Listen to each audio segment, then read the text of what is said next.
Original একটা আপনাকে আমি পদত্যাগপত্র দেখাই। এইটা দেখুন, এইটা হচ্ছে, তিনি প্রধানমন্ত্রী তো ছিলেন না, তাহলে তার আবার পদত্যাগ কিসের? এই কথা যদি আপনি বলেন তাহলে তার পদত্যাগের দরকারই নেই।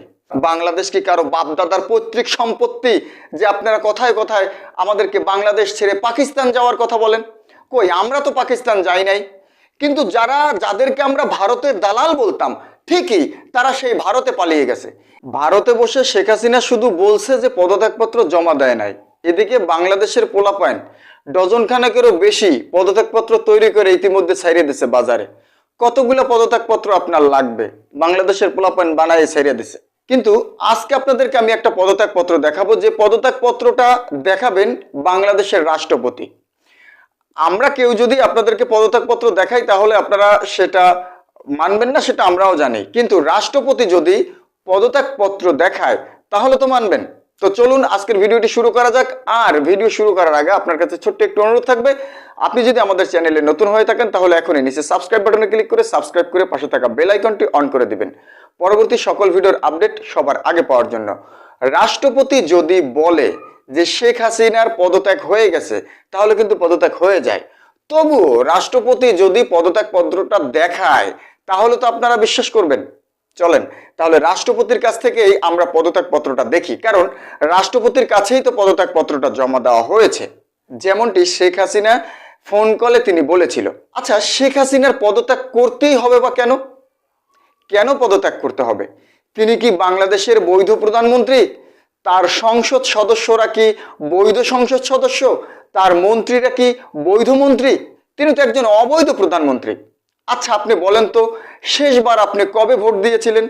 গত 15 বছরে আপনি কি কোথাও কোনো রকম কোনো নির্বাচনে, হোক সেটা ইউনিয়ন পর্যায়ের নির্বাচন, হোক সেটা সিটি কর্পোরেশনের নির্বাচন, হোক সেটা পৌরসভার নির্বাচন, হোক সেটা সংসদ নির্বাচন, আপনি কোনো নির্বাচনে কি ভোট দিতে পেরেছেন? বলেন তো একটু বুকে হাত রেখে, আপনি ভোট দিতে পেরেছেন কিনা?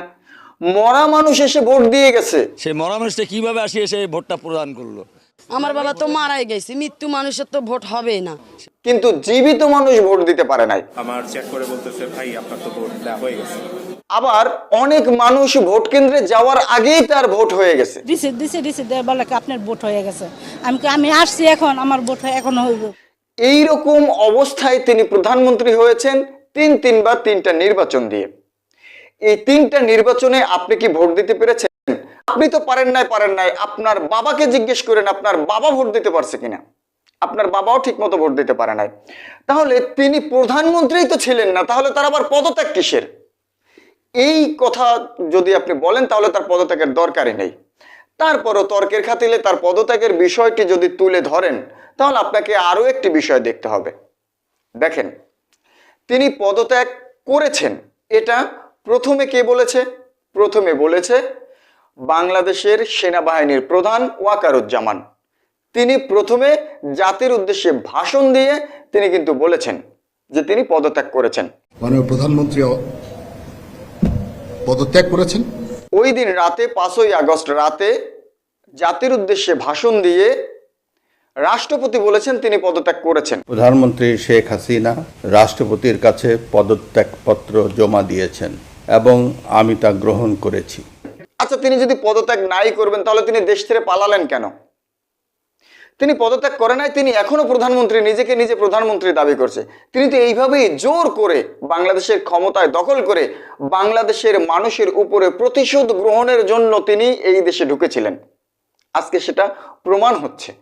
তিনি যে প্রতিশোধ নেওয়ার জন্য এই দেশে ঢুকেছিলেন সেটা আজকে প্রমাণ হচ্ছে।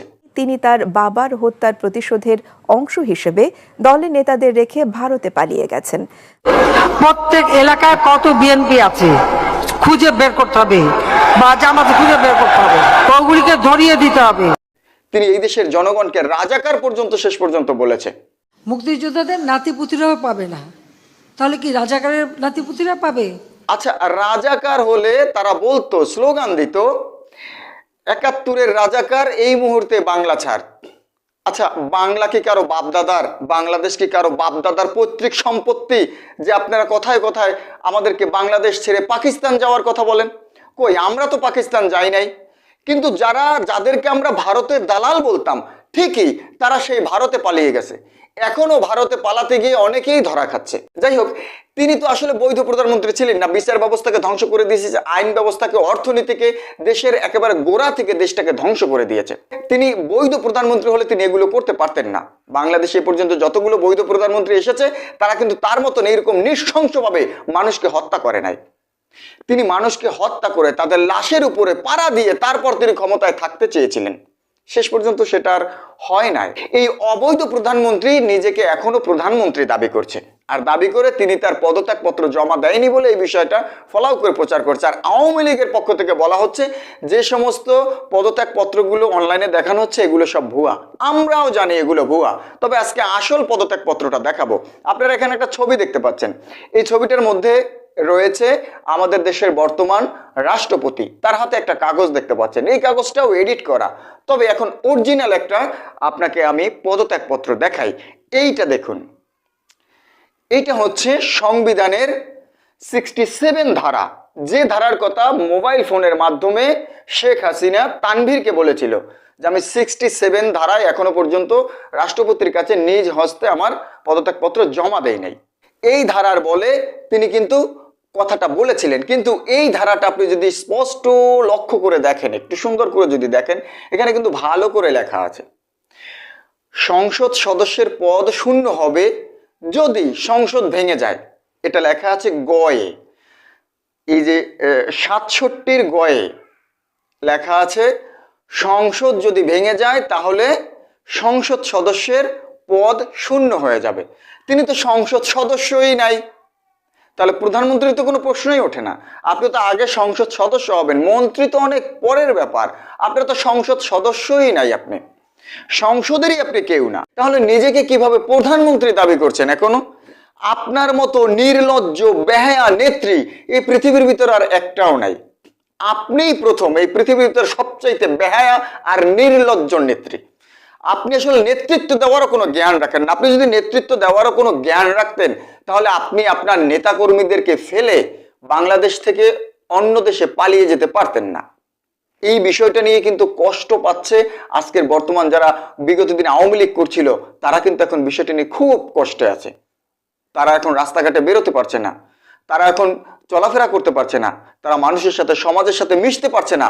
কারণ আপনার একঘেয়েমি রাজনীতির কারণে, যে একঘেয়েমি রাজনীতির কারণে আপনার বাবা পরিবার সহ জীবন দিয়েছিল, আর সেই একঘেয়েমি রাজনীতির কারণে আপনারও জীবন নাশের সন্নিকটে ছিল। এই যে আমরা আজকে সংবিধানের যে পেপারটা, যে অনুচ্ছেদটা আপনাদেরকে দেখালাম, এই সংবিধানটা কার কাছে থাকে? এই সংবিধানটা রক্ষণাবেক্ষণের জন্য রাষ্ট্রপতির কাছেই থাকে। রাষ্ট্রপতি হচ্ছে সংবিধানের রক্ষণাবেক্ষণ।